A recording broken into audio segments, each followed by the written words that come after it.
ಓಂ ಶ್ರೀ ಮಹಾಗಣಾಧಿಪತಿಯೇ ನಮಃ. ಓಂ ಶ್ರೀ ಮಾತ್ರೇ ನಮಃ. ಓಂ ಶ್ರೀ ಗುರುಭ್ಯೋ ನಮಃ. ಸಮಸ್ತ ಕನ್ನಡ ವೀಕ್ಷಕರಿಗೆ ನಮಸ್ಕಾರ. ನೀವು ಮೊದಲನೇ ಬಾರಿ ನಮ್ಮ ಚಾನಲ್ ನೋಡ್ತಾ ಇದ್ದರೆ ದಯವಿಟ್ಟು ಸಬ್ಸ್ಕ್ರೈಬ್ ಮಾಡಿ ಅಂತ ಹೇಳ್ತಾ, ಈ ದಿನ ಪ್ರಮುಖವಾಗಿ ದ್ವಾದಶ ರಾಶಿಗಳಿಗೆ ಜುಲೈ ಮಾಸದಲ್ಲಿ ಯಾವ ರೀತಿ ಗೋಚಾರ ಫಲಗಳು ಅನುಕೂಲವ, ಪ್ರತಿಕೂಲವ ಮತ್ತು ಮಿಶ್ರ ಫಲಗಳನ್ನು ನೀಡ್ತಾ ಇದ್ದೀವ ಅನ್ನುವಂತಹ ವಿಷಯಗಳನ್ನು ಬಗ್ಗೆ ಈ ವಿಡಿಯೋ ಮುಖಾಂತರ ತಿಳಿದುಕೊಳ್ಳೋಣ. ನೀವು ಮೊದಲನೇ ಬಾರಿ ನಮ್ಮ ಚಾನಲ್ ನೋಡ್ತಾ ಇದ್ದರೆ ದಯವಿಟ್ಟು ಸಬ್ಸ್ಕ್ರೈಬ್ ಮಾಡಿ ಅಂತ ಹೇಳ್ತಾ, ಈಗ ದ್ವಾದಶ ರಾಶಿಗಳಲ್ಲಿ ಪ್ರಮುಖ ರಾಶಿಯಾಗಿರುವಂತಹ ಬಹಳಷ್ಟು ಜನ ಆತಂಕಗಳು, ಆರೋಗ್ಯ ಅವಮಾನಗಳು, ವೃತ್ತಿ ಸಮಸ್ಯೆಗಳು ಎದುರಿಸ್ತಾ ಇರುವಂತಹ ದೀರ್ಘ ಸಂಚಾರ ಗ್ರಹಗಳಲ್ಲಿ ಯಾವುದೇ ಗ್ರಹವೂ ಕೂಡ ಅನುಕೂಲ ಸ್ಥಿತಿಯಲ್ಲಿ ಇಲ್ಲದೆ ಸಾಡೇ ಸಾತಿನ ಕೊನೆಯ ಹಂತದಲ್ಲಿರುವಂತಹ ಕುಂಭರಾಶಿಯವರಿಗೆ ಈ ಜುಲೈ ಮಾಸ ಯಾವ ರೀತಿ ಅನುಕೂಲ ಅಥವಾ ಪ್ರತಿಕೂಲ ಫಲಗಳನ್ನು ನೀಡ್ತಾ ಇದೆ ಅನ್ನುವಂತಹ ವಿಷಯಗಳನ್ನು ಈ ವಿಡಿಯೋದಲ್ಲಿ ಸವಿವರವಾಗಿ ತಿಳ್ಕೊಳ್ಳೋಣ.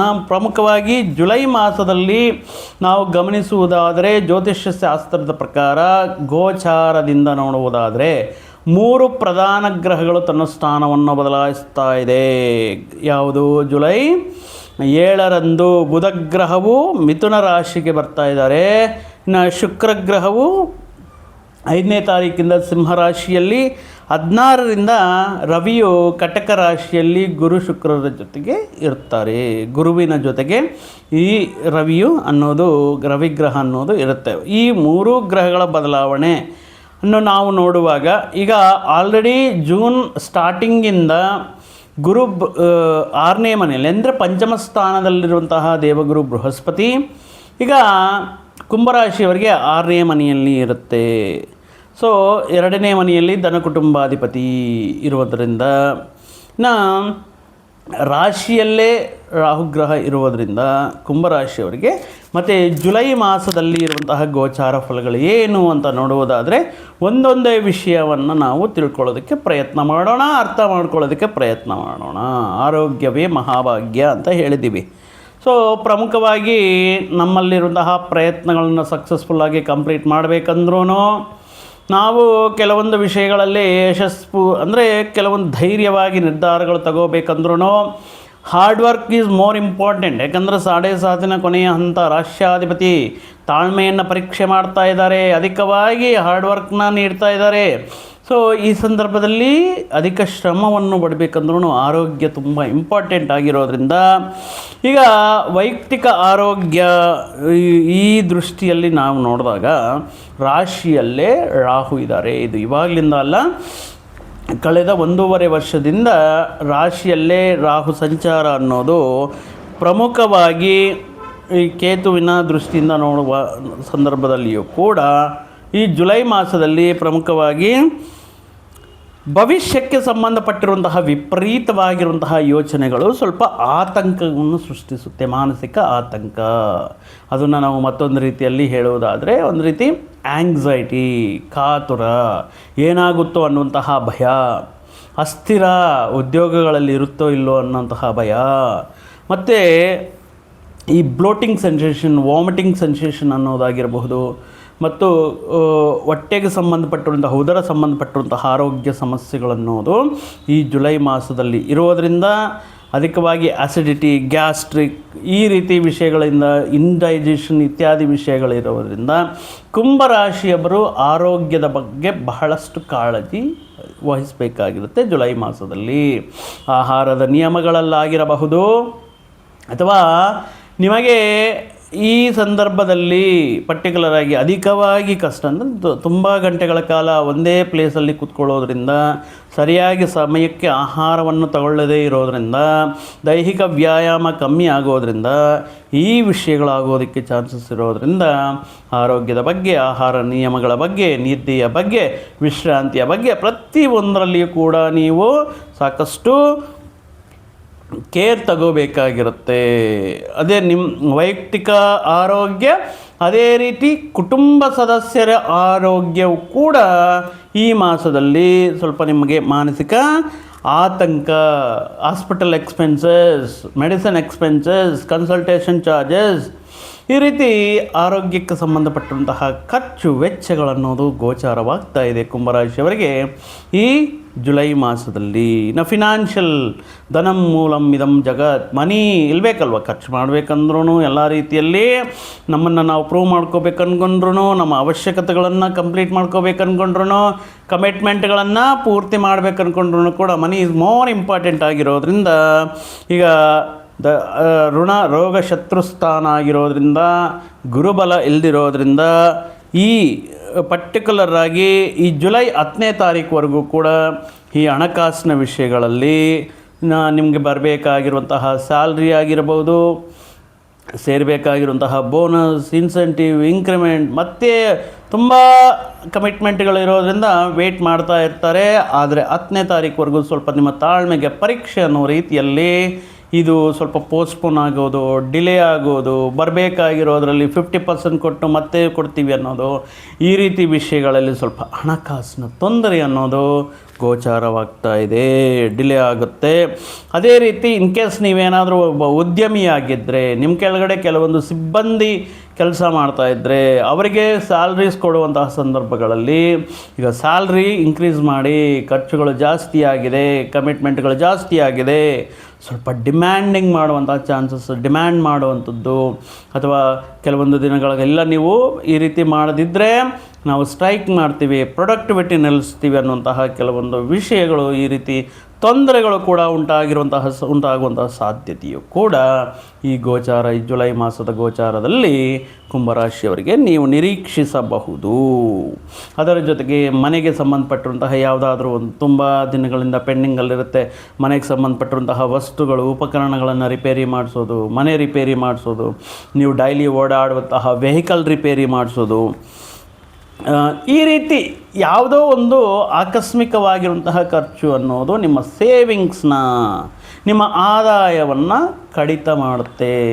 ಇನ್ವೆಸ್ಟ್ಮೆಂಟ್ಗೆ, ಸೇವಿಂಗ್ಸ್ಗೆ, ಅಥವಾ ನೀವು ಸೇವಿಂಗ್ ಮಾಡ್ತಾ ಇರ್ತೀರ, ಅಥವಾ ಕೆಲವೊಂದು ವಿಷಯಗಳಲ್ಲಿ ಅಥವಾ ಸಂಬಂಧಪಟ್ಟಂತಹ ವಿಷಯಗಳು ಇಂಪಾರ್ಟೆಂಟ್, ಅದನಿಗೆ ಇಂಪಾರ್ಟೆಂಟ್ ಮಾಡೋಣ ಅನ್ನುವಂತಹ ಸಂದರ್ಭಗಳ ಅನ್ಎಕ್ಸ್ಪೆಕ್ಟೆಡ್ ಎಕ್ಸ್ಪೆನ್ಸಸ್ ಇರೋದರಿಂದ ಮಾಡಲೇಬೇಕಾಗಿರುತ್ತೆ. ಇನ್ನು ಈ ಸಂದರ್ಭದಲ್ಲಿ ನಿಮಗೆ ಇಷ್ಟು ಹಣಕಾಸಿನ ಆತಂಕಗಳಿರುವಾಗ ಯಾರಿಗಾದರೂ ಹಣ ಕೊಡುವುದಾಗಿರಬಹುದು, ಅಥವಾ ಬೇರೆಯವ್ರಿಗೆ ಬ್ಲೈಂಡಾಗಿ ಬೇರೆ ಇನ್ವೆಸ್ಟ್ಮೆಂಟ್ ಮಾಡೋದಾಗಿರ್ಬೋದು. ಯಾಕಂದರೆ ರಿಸ್ಕ್ ಇರುವಂತಹ ಇನ್ವೆಸ್ಟ್ಮೆಂಟ್ ಬೇಡ. ಧನ ಕುಟುಂಬ ಸ್ಥಾನದಲ್ಲಿ ಶನಿ ಪರಮಾತ್ಮ, ರಾಶಿಯಲ್ಲೇ ರಾಹು ಇರೋದರಿಂದ ಮೋಸ ಹೋಗುವುದಕ್ಕೆ ಅಥವಾ ನೀವು ನೀಡಿರುವಂತಹ ಹಣ ವಾಪಸ್ ಬಾರದೆ ನಿಮಗೆ ಅನೇಕ ಸಮಸ್ಯೆಗಳನ್ನು ಸೃಷ್ಟಿಸುವಂತಹ ಸಂದರ್ಭಗಳು, ಲಾಸ್ ಆಗುವಂಥ ಸಂದರ್ಭಗಳು ಇರೋದರಿಂದ ಫಿನಾನ್ಷಿಯಲ್ ಎಕ್ಸ್ಪೆಂಡಿಚರ್ಸ್, ಸೇವಿಂಗ್ಸ್, ಇನ್ವೆಸ್ಟ್ಮೆಂಟ್ ವಿಷಯಗಳಲ್ಲಿ ಬಹಳ ಹುಷಾರಾಗಿ ನಿರ್ಧಾರಗಳು ತಗೋಬೇಕಾಗಿರುತ್ತೆ. ಆದರೆ 11ನೇ ತಾರೀಕಿಂದ ಸ್ವಲ್ಪ ಪರವಾಗಿಲ್ಲ. ಜುಲೈ 11ರಿಂದ ಈ ಫಿನಾನ್ಷಿಯಲ್ ವಿಷಯಗಳಲ್ಲಿ, ಸ್ವಲ್ಪ ಹಣಕಾಸಿನ ವಿಷಯಗಳಲ್ಲಿ ಸ್ವಲ್ಪ ಅನುಕೂಲ ಇರುತ್ತೆ, ಸ್ವಲ್ಪ ರಿಲೀಫ್ ಇರುತ್ತೆ. ಮಾಡಬೇಕಾಗಿರುವಂತಹ ಖರ್ಚುಗಳನ್ನು ಅಡ್ಜಸ್ಟ್ ಮಾಡಿ ಕೆಲವೊಂದು ವಿಷಯಗಳು ಇಲ್ಲಿಂದ ಸ್ವಲ್ಪ ನಿಮಗೆ ಲೆವರೇಜಸ್ ಇರುತ್ತೆ, ಅಥವಾ ಸಮಯಕ್ಕೆ ಯಾವುದಾದ್ರೂ ನಿಮ್ಮ ಆದಾಯ, ಬೋನಸ್ ಇನ್ನೊಂದು ಕೈಗೆ ಸೇರಿರೋದ್ರಿಂದ ಈ ಸಂದರ್ಭಗಳಲ್ಲಿ ನಿಮಗೆ ಸ್ವಲ್ಪ ಅನುಕೂಲ ಇರುತ್ತೆ. ಸ್ವಲ್ಪ ಹಣಕಾಸಿನ ವಿಷಯಗಳಲ್ಲಿ ಆದಾಯ ಮಾರ್ಗಗಳು ಬೆಳೆಯೋದಾಗಿರ್ಬೋದು, ಅಥವಾ ಎಕ್ಸ್ಟ್ರೀಮಾಗಿ ಎಕ್ಸಲೆಂಟಾಗಿ ಆದಾಯ ಬೆಳೆಯುತ್ತೆ ಅಂತ ಹೇಳೋಕ್ಕಾಗಲ್ಲ. ಬಟ್ ಈ ಸಂದರ್ಭದಲ್ಲಿ ಆದಾಯ ವಿಷಯದಲ್ಲಿ ಚೆನ್ನಾಗಿರುತ್ತೆ. ಬಟ್ ಒನ್ಸ್ ಅಗೇನ್ ನಾನು ನಿಮಗೆ ಹೇಳ್ತಾ ಇದ್ದೀನಿ, ಆನ್ಲೈನ್ ಟ್ರಾನ್ಸಾಕ್ಷನ್ ಮಾಡುವಾಗ, ಹಣಕಾಸಿನ ವಿಷಯಗಳಲ್ಲಿರುವಾಗ ಬೇಜವಾಬ್ದಾರಿತನ ಬೇಡ. ಇನ್ನು ಈ ಪರ್ಟಿಕ್ಯುಲರ್ ಆಗಿ ಈ 10ನೇ ತಾರೀಕು ಮೇಲೆ ಅಂದರೆ ನಿಮ್ಗೆ ಏನಾದರೂ ಬರಬೇಕಾಗಿರುವಂಥ ಸ್ಟಕ್ ಆಗಿರೋದು ಅಥವಾ ಕೊಡಬೇಕಾಗಿರುವಂತಹ ವಿಷಯಗಳನ್ನು ಸ್ವಲ್ಪ ಪದೇ ಪದೇ ಫಾಲೋ ಅಪ್ ಮಾಡಿ ಕೇಳ್ತಾ ಇರೋದ್ರಿಂದ ರಿಕವರಿ ಆಗೋದಕ್ಕೆ ಚಾನ್ಸಸ್ ಇರುತ್ತೆ. ಡಿಲೇ ಆಗಿರುವಂತಹ ಸ್ಯಾಲ್ರಿ ಆಗಿರ್ಬೋದು, ಡಿಲೇ ಆಗಿರುವಂತಹ ಕಮಿಷನ್, ಬೋನಸ್ ಆಗಿರ್ಬೋದು, ನಿಮಗೆ ಸೇರೋದಕ್ಕೆ ಅನುಕೂಲವಾಗಿರುತ್ತೆ. ಇನ್ನು ಯಾವುದಾದ್ರೂ ಇನ್ವೆಸ್ಟ್ಮೆಂಟ್ ಮಾಡಲೇಬೇಕು, ಅಥವಾ ಸೆಕೆಂಡ್ ಇನ್ಕಮ್ ಸೋರ್ಸ್ ನೋಡ್ತಾ ಇದ್ದೀನಿ, ಯಾವುದಾದ್ರಲ್ಲೂ ಹೊಸ ಪ್ರಯತ್ನ ಮಾಡ್ತಾ ಇದ್ದೀನಿ, ಈ ಟೈಮಲ್ಲಿ ಮಾತ್ರ ನಿಮ್ಮ ಸ್ವಂತ ನಿರ್ಧಾರಗಳು ಬೇಡ. ಅನುಭವಜ್ಞರು, ನಿಮ್ಮ ಮಿತ್ರರು, ವೆಲ್ ವಿಷರ್ಸ್ ಯಾರಾದರೂ ನಿಮ್ಮ ಒಳ್ಳೆಯದನ್ನು ಬಯಸುವಂತಹ ವ್ಯಕ್ತಿಗಳ ಸಲಹೆಗಳನ್ನು ಪಡೆದು ಮುಂದಕ್ಕೆ ಹೋಗೋದು ಅನುಕೂಲವಾಗಿರುತ್ತೆ. ಇನ್ನು ಕುಟುಂಬ ಸ್ಥಾನ, ಫ್ಯಾಮ್ಲಿ ಲೈಫ್ ಹೇಗಿರುತ್ತೆ ಕುಂಭರಾಶಿಯವರಿಗೆ ಅಂತ ನೋಡಿದಾಗ, ಪರ್ಟಿಕ್ಯುಲರ್ ಆಗಿ 4ನೇ ಸ್ಥಾನ ಕುಜ ಸ್ವಲ್ಪ ಅಪಾರ್ಥಗಳು ಉಂಟಾಗುವುದಕ್ಕೆ, ಕುಟುಂಬ ಸದಸ್ಯರ ಮಧ್ಯೆ ಸ್ವಲ್ಪ ಮಿಸ್ಅಂಡರ್ಸ್ಟ್ಯಾಂಡಿಂಗ್ ಆಗುವುದಕ್ಕೆ ಚಾನ್ಸಸ್ ಇರುತ್ತೆ. ಇನ್ನು ಈ ಸಂದರ್ಭದಲ್ಲಿ ಕೆಲವೊಂದು ಎಲೆಕ್ಟ್ರಿಕ್ ಸಂಬಂಧಪಟ್ಟಿರುವಂತಹ ವಿಷಯಗಳಲ್ಲಾಗಿರಬಹುದು, ಮನೆಗೆ ಸಂಬಂಧಪಟ್ಟಿರುವಂತಹ ಗೃಹ ನಿರ್ಮಾಣ ವಿಷಯಗಳಾಗಿರಬಹುದು, ಅಥವಾ ಏನಾದರೂ ಮೇಜರ್ ಆಗಿ ದೊಡ್ಡ ಮಟ್ಟದ ನಿರ್ಧಾರಗಳು ತಗೊಳ್ಳೋಣ ಅನ್ನುವಂತಹ ವಿಷಯಗಳು, ಅಥವಾ ನಿಮ್ಮ ಕುಟುಂಬ ಸದಸ್ಯರ ಮಧ್ಯೆ ವಿಚಾರಗಳು ಮಾತಾಡುವಾಗ, ಪ್ಲಾನಿಂಗ್ ಮಾಡುವಾಗ ನಿಮ್ಮ ಮಾತಿಗೆ ಅಷ್ಟು ಇಂಪಾರ್ಟೆನ್ಸ್ ಕೊಡೋಲ್ಲ. ನೀವು ನಿಮಗೆ ಒಂದಾಗಿರುವಂತಹ ಒಂದು ಸ್ಟ್ರಾಟಜಿ, ಒಂದು ಕಮಿಟ್ಮೆಂಟ್, ಒಂದು ಪ್ಲಾನಿಂಗ್ ಇರುತ್ತೆ, ಬಟ್ ಅದಕ್ಕೆ ಯಾವುದೇ ರೀತಿ ಸಹಕಾರ, ಪ್ರೋತ್ಸಾಹ ಅನ್ನೋದು ಕಮ್ಮಿ ಇರುತ್ತೆ.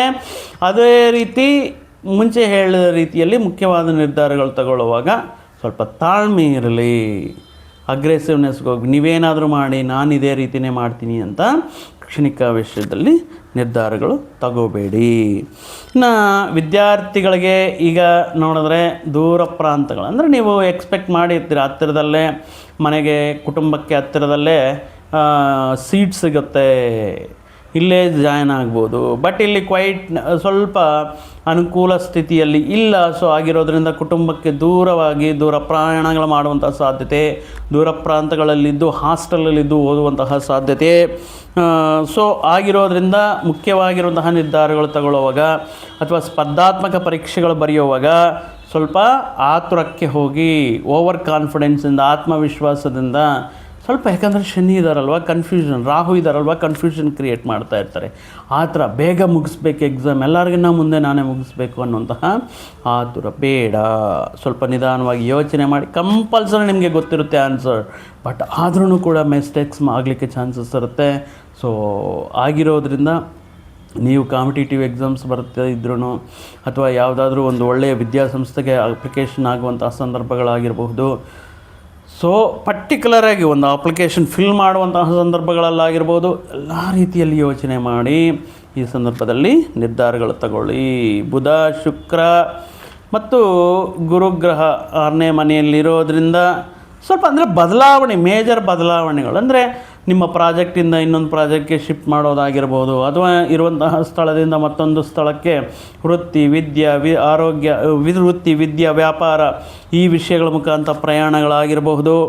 ಈ ರೀತಿ ವಿಷಯಗಳನ್ನೋದು ಸ್ವಲ್ಪ ಚೇಂಜಸ್ ಅನ್ನೋದು 6ನೇ ಋಣ, ರೋಗ, ಶತ್ರು ಸ್ಥಾನದಲ್ಲಿ 3 ಶುಭಗ್ರಹಗಳಿರೋದ್ರಿಂದ ಸ್ವಲ್ಪ ಮೇಜರ್ ಚೇಂಜಸ್ ಅನ್ನೋದು ಇಂಡಿಕೇಟ್ ಆಗ್ತಾ ಇದೆ. ಇನ್ನು ಈ ಸಂದರ್ಭದಲ್ಲಿ ಈ ಕೆಲವೊಂದು ಪೆಂಡಿಂಗ್ ಇರುವಂತಹ ವಿಷಯಗಳನ್ನು ಪೂರ್ತಿ ಮಾಡಿಕೊಳ್ಳುವಂತಹ ಯಾವುದಾಗಲಿ, ಸೆಟ್ಲ್ಮೆಂಟ್ ಆಗಲಿ ಬೇಗ ಮುಗಿಸ್ಕೊಳ್ಳೋಣ, ಆತುರ ಬೇಡ. ಕ್ಷಣಿಕ ಆವೇಶದಲ್ಲಿ ನಿರ್ಧಾರಗಳು ಬೇಡ. ಇನ್ನು ವಿವಾಹಕ್ಕೆ ಸಂಬಂಧಪಟ್ಟಿರುವಂತಹ ವಿಷಯಗಳಲ್ಲಾಗಿರ್ಬೋದು, ಅಥವಾ ಜೀವನ ಸಂಗಾತಿಯನ್ನು ಆಯ್ಕೆ ಮಾಡಿಕೊಳ್ಳುವಂತಹ ವಿಷಯಗಳಲ್ಲಾಗಿರ್ಬೋದು, ಸ್ವಲ್ಪ ಯೋಚನೆ ಮಾಡಿ, ಅಥವಾ ಅನುಭವಸ್ಥರಾಗಿರುವಂತಹ ಈ ಜ್ಯೋತಿಷ್ಯರ ಸಮ್ಮುಖದಲ್ಲಿ ಜಾತಕ ಪರಿಶೀಲನೆ ಮಾಡಿಸಿ ನೀವು ಮುಂದಕ್ಕೆ ಅಂದರೆ ಕಂಟಿನ್ಯೂ ಮಾಡೋದು, ಅಥವಾ ಎಲ್ಲ ರೀತಿಯಲ್ಲಿ ಎಂಕ್ವೈರಿ ಮಾಡಿ ಮುಂದಕ್ಕೆ ಹೋಗೋದು ಉತ್ತಮವಾಗಿರುತ್ತೆ. ಓವರಾಲ್ ಆಗಿ ಹೇಳಬೇಕು ಅಂದರೆ ಆರೋಗ್ಯದ ಮೇಲೆ, ನೀವು ಮಾಡುವಂತಹ ಇನ್ವೆಸ್ಟ್ಮೆಂಟ್ ಮೇಲೆ ಪರ್ಟಿಕ್ಯುಲರಾಗಿ ಒಂದು ಡೀಸೆಂಟ್ ಪ್ಲಾನಿಂಗ್ ಅನ್ನೋದು ಇರಬೇಕು. ಒಂದು ಕ್ರಮಶಿಕ್ಷಣಯುತ ಜೀವನ ಅನ್ನೋದು ಕುಂಭರಾಶಿಯವರಿಗೆ ಈ ಸಂದರ್ಭದಲ್ಲಿ ತುಂಬ ತುಂಬ ತುಂಬ ಇಂಪಾರ್ಟೆಂಟ್ ಆಗಿರುತ್ತೆ. ಇನ್ನು ಪ್ರೀತಿ, ಪ್ರೇಮ ವ್ಯವಹಾರಗಳನ್ನೋದು ಕೆಲವೊಂದು ಸಂದರ್ಭಗಳಲ್ಲಿ, ಅಂದರೆ ನೀವು ಫ್ಯೂಚರ್ ಬಗ್ಗೆ ಓವರ್ ಥಿಂಕಿಂಗ್ ಮಾಡ್ತಾ ಇರ್ತೀರ. ಈ ಕೆಲವೊಂದು ಎಂಜಾಯ್ಮೆಂಟ್ಗೆ, ಪಾರ್ಟೀಸು, ಈ ರೀತಿ ವಿಷಯಗಳಿಗೆ ಸ್ವಲ್ಪ ಕಮ್ಮಿ ಸಮಯ ನಿಗದಿ ಮಾಡ್ತಿರೋ ಕಾರಣದಿಂದ ಈ ವಿಷಯಗಳು ನಿಮ್ಮ ಸಂಗಾತಿಗೆ ಅಥವಾ ನೀವು ಪ್ರೀತಿ ಮಾಡ್ತಾ ಇರುವಂಥ ವ್ಯಕ್ತಿಗಳು ಸ್ವಲ್ಪ ಕಿರಿಕಿರಿ ಉಂಟು ಮಾಡ್ಬೋದು. ಆದ್ರೂ ಕೂಡ ಅವ್ರನ್ನ ಅರ್ಥ ಮಾಡಿಸಿ, ಅಗ್ರೆಸಿವ್ನೆಸ್ಸಲ್ಲಿ ಮಾತಾಡೋದು, ಕೋಪದಲ್ಲಿ ತಾಳ್ಮೆ ಕಡ್ಕೊಂಡು ಮಾತಾಡೋದು, ಈ ವಿಷಯಗಳಲ್ಲಿ ಸ್ವಲ್ಪ ನಿಧಾನವಾಗಿ ಅವ್ರಿಗೆ ಅರ್ಥ ಆಗೋ ರೀತಿಯಲ್ಲಿ ಮಾಡಬೇಕಾಗಿರುತ್ತೆ. ಇಲ್ಲ ಅವ್ರನ್ನ ಕೇಳ್ತಾ ಇಲ್ಲ ಅನ್ನುವಂಥ ಸಂದರ್ಭಗಳಲ್ಲಿ ಗೋಚಾರದಿಂದ ಇನ್ಕೇಸ್ ನೀವು ನೋಡ್ತಾ ಇರುವಂತಹ ವ್ಯಕ್ತಿಗಳು ಈ ವಿಡಿಯೋನ ಇನ್ಕೇಸ್ ನೀವು ಅವ್ರಿಗೆ ಅರ್ಥ ಮಾಡಿಸ್ಬೇಕು ಅಂದರೆ, ಯಾಕಂದರೆ ಈಗ ಇರುವಂತಹ ಗ್ರಹಸ್ಥಿತಿ ಪ್ರಕಾರ ಕುಂಭರಾಶಿಯವ್ರಿಗೆ ಗೋಚಾರದಿಂದ ಈ ಸಂದರ್ಭಗಳು, ಈ ರೀತಿ ಸಮಸ್ಯೆಗಳಿರಬಹುದು ಅಂತ ಅವ್ರಿಗೆ ಅರ್ಥ ಮಾಡೋ ರೀತಿಯಲ್ಲಿ ಈ ವಿಡಿಯೋನ ಅವ್ರಿಗೆ ಶೇರ್ ಮಾಡಿ. ಸೊ ಅದಕ್ಕೋಸ್ಕರ ಅರ್ಥ ಮಾಡ್ಕೊಳ್ಳೋದಕ್ಕೆ ಪ್ರಯತ್ನ ಮಾಡಿ ಅಂತ ಹೇಳ್ತಾ, ಪ್ರಮುಖವಾಗಿ ಈ ಕುಂಭರಾಶಿಯವರು ನವಧಾನ್ಯಗಳನ್ನು ದಾನ ಮಾಡೋದಾಗಿರ್ಬೋದು, ನವಗ್ರಹ ಶಾಂತಿಯನ್ನು ಆಚರಣೆ ಮಾಡೋದಾಗಿರ್ಬೋದು, ಪ್ರಮುಖವಾಗಿ ಈ ಗುರು ಬಲ ಅನ್ನೋದು ಬೇಕಾಗಿರುತ್ತೆ. ಗುರುವಾರದಂದು ಪ್ರಮುಖವಾಗಿ ಯೆಲ್ಲೋ ಕಲರ್ ವಸ್ತುಗಳನ್ನು, ಆಹಾರ ಪದಾರ್ಥಗಳನ್ನು ದಾನವಾಗಿ ನೀಡುವುದಾಗಿರಬಹುದು. ಮತ್ತು ಅರಿಶಿನ ಕಲಿಸಿರುವಂತಹ ನೀರಿನಿಂದ ಈಶ್ವರನಿಗೆ ಅಭಿಷೇಕ ಮಾಡಿಸೋದ್ರಿಂದ ಸ್ವಲ್ಪ ಗುರುಬಲನು ನಿಮಗೆ ಕೆಲವೊಂದು ಸಮಸ್ಯೆಗಳಿಂದ ಸ್ವಲ್ಪ ನಿಮಗೆ ಶ್ರೀರಾಮ ರಕ್ಷೆಯಾಗಿ ನಿಮಗೆ ಅನುಕೂಲವಾಗಿರುತ್ತೆ. ಪ್ರತಿದಿನ ಶ್ರೀ ಮಹಾವಿಷ್ಣು ಸಹಸ್ರನಾಮವನ್ನು ಓದ್ಕೊಳ್ಳಿ, ಹನುಮಾನ್ ಚಾಲೀಸನ್ನು ಓದ್ಕೊಳ್ಳಿ. ಬಡವರಿಗೆ ಸಾಧ್ಯವಾದಷ್ಟು ಬುಕ್ಸು, ಪೆನ್ಸು, ಮಕ್ಕಳಿಗೆ ಸ್ಕೂಲ್ ಸ್ಟಾರ್ಟ್ ಆಗ್ತಾಯಿದೆ, ನಿಮ್ಮ ಕೈಲಾದಷ್ಟು ಬಡ ಮಕ್ಕಳಿಗೆ ನೀವು ವಿತರಣೆ ಮಾಡೋದರಿಂದ, ದಾನವಾಗಿ ನೀಡೋದರಿಂದ ಸ್ವಲ್ಪ ದೈವಾನುಗ್ರಹವು ಕೂಡ ನಿಮ್ಮ ಮೇಲೆ ಅಧಿಕವಾಗಿರುತ್ತೆ ಅಂತ ಹೇಳ್ತಾ, ಈ ಮಾಸದಲ್ಲಿ ಕುಂಭರಾಶಿಯವರಿಗೆ ಸದಾ ಆ ಶ್ರೀ ಗುರುರಾಯರ ಆಶೀರ್ವಾದ ಇರಲಿ ಅಂತ ಹೇಳ್ತಾ, ಮತ್ತೊಂದು ವಿಡಿಯೋ ಜೊತೆಗೆ ಮತ್ತೊಂದು ಆಸಕ್ತಿಕರ ವಿಷಯದ ಜೊತೆಗೆ ನಿಮ್ಮ ಮುಂದೆ ಮತ್ತೆ ಬರ್ತೀನಿ. ಅಲ್ಲಿಯವರೆಗೂ ಸರ್ವೇ ಜನಾಂ ಸುಖಿನೋ ಭವಂತು, ಸಮಸ್ತ ಸನ್ಮಂಗಳಾನಿ ಭವಂತು. ಜೈ ಶ್ರೀರಾಮ್.